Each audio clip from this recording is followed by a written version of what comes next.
हाँ तो दोस्तों, इस वीडियो के अंदर हम एसकेपी बियरिंग के आईपीओ के बारे में बात करेंगे और जानेंगे कि इस आईपीओ के अंदर आपको कितना लिस्टिंग गेन हो सकता है और आपको इस आईपीओ में अप्लाई करना चाहिए या नहीं। चलिए शुरू करते हैं।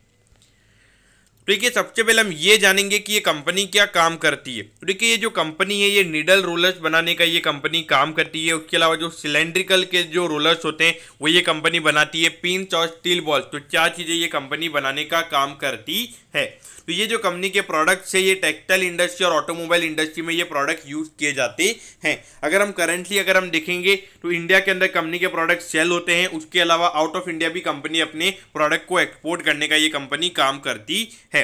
तो देखिए, जिस इंडस्ट्री में प्रोडक्ट यूज किए जाते हैं अगर वो इंडस्ट्री ग्रो होगी तो इनके जो प्रोडक्ट की डिमांड है वो भी हमें ग्रो होती हुई नजर आएगी। तो देखिए, अभी आने वाले टाइम पे ऐसा लगता है कि जो टेक्सटाइल की डिमांड है वो थोड़ी सी कम हो सकती है, लेकिन अगर हम ऑटोमोबाइल्स की डिमांड की अगर हम बात करेंगे तो अभी धीरे धीरे जो यहाँ पे कमोडिटी के प्राइसेस कम हुए हैं तो वहाँ पे जो ऑटोमोबाइल्स की डिमांड है वो यहाँ पे काफ़ी अच्छे तरीके से ग्रो हो सकती है। और उसके अलावा यहाँ पे सप्लाई इंक्रीज हो सकता है। अगर सप्लाई यानी कि प्रोडक्शन अगर इंक्रीज होगा तो वहाँ पे डेफिनेटली इनकी भी डिमांड यहाँ पे बढ़ती हुई नजर आएगी।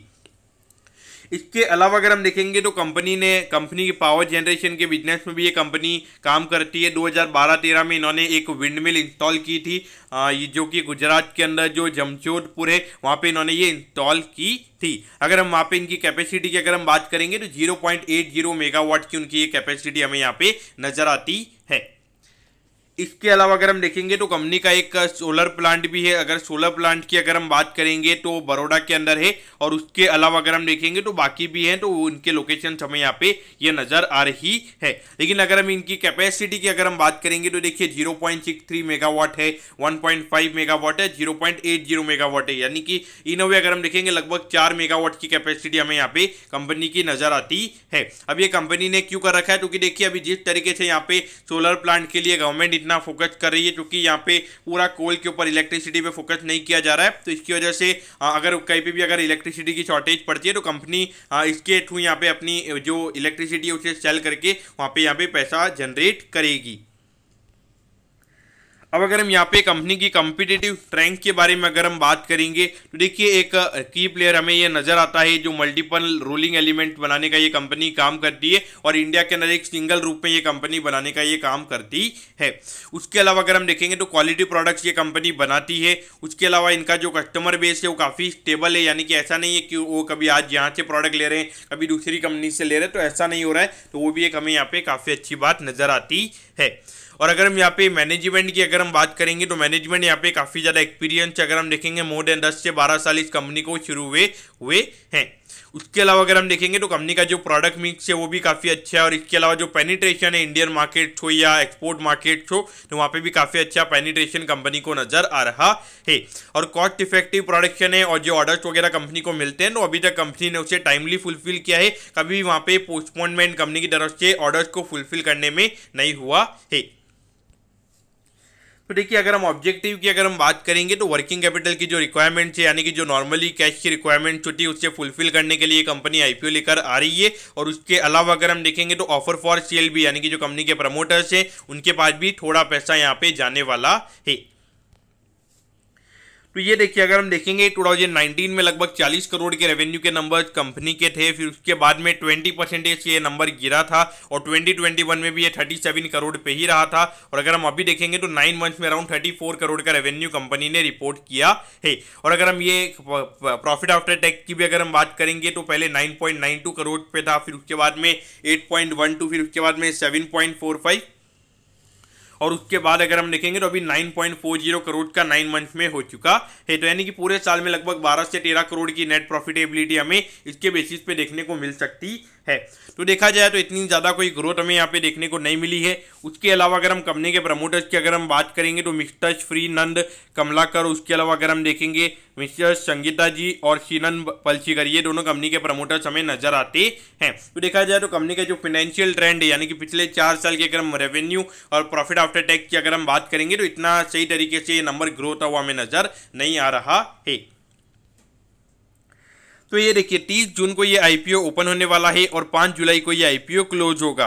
और अगर हम यहाँ पे आईपीओ के प्राइस की अगर हम बात करेंगे तो 70 रुपीज पर शेयर पे यहाँ पे आईपीओ कंपनी दे रही है और 2000 शेयर्स का यहाँ पे लॉट साइज है, यानी कि एक लॉट को अप्लाई करने के लिए यहाँ पे 1,40,000 रुपए लगेंगे।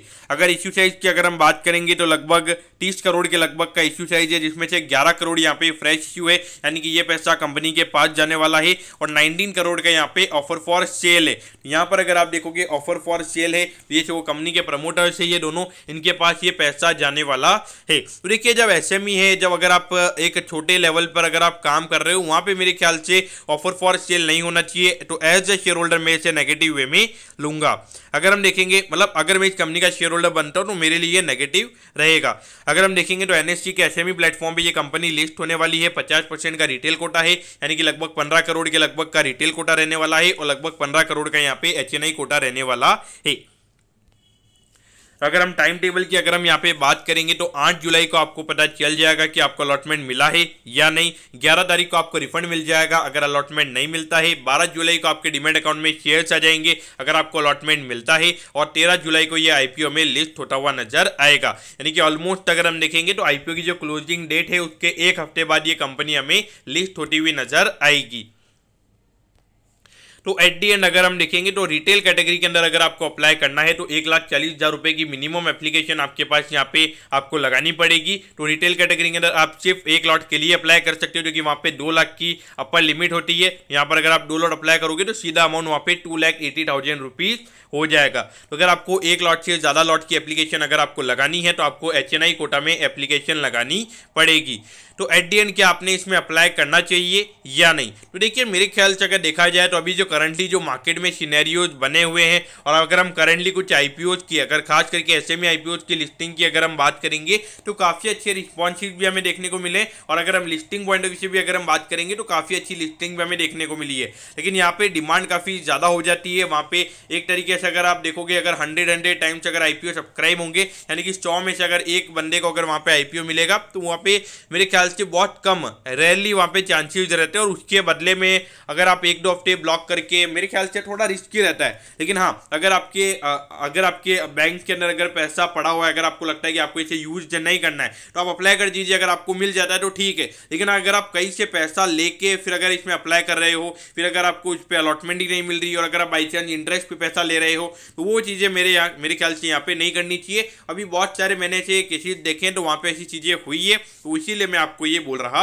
हूँ। अब एट दी एंड हाँ इसमें अप्लाई करना चाहिए या नहीं करना चाहिए, तो देखिए मेरे ख्याल से अगर देखा जाए तो अभी मुझे इतनी सही कंपनी लग नहीं रही है, तो मैं एक long term point of view से टोटली अवॉइड करूंगा। लेकिन अगर मार्केट का इसका जो सब्सक्रिप्शन डेटा है अगर हम देखेंगे अराउंड 30 करोड़ का ये आईपीओ है, तो लगभग अगर 200-250 करोड़ की अगर डिमांड यानी कि 7 से 8 टाइम भी अगर ये आईपीओ सब्सक्राइब हो जाता है तो वहाँ पे डेफिनेटली अप्लाई करना चाहिए। बाकी मेरे ख्याल से मैं अवॉइड ही यहाँ पे करूंगा, यानी कि मेरा पॉइंट ऑफ व्यू ये रहेगा कि कम से कम 5 से 6 टाइम का अगर यहाँ पे सब्सक्रिप्शन अगर हो जाता है तो मैं यहाँ पे एप्लीकेशन लगाऊंगा। बाकी मेरे ख्याल से मैं इसे अवॉइड ही करूंगा। तो दोस्तों मैं होप करता हूँ कि एसकेपी बियरिंग के पूरे आईपीओ के बारे में आपको सब कुछ पता चल गया होगा।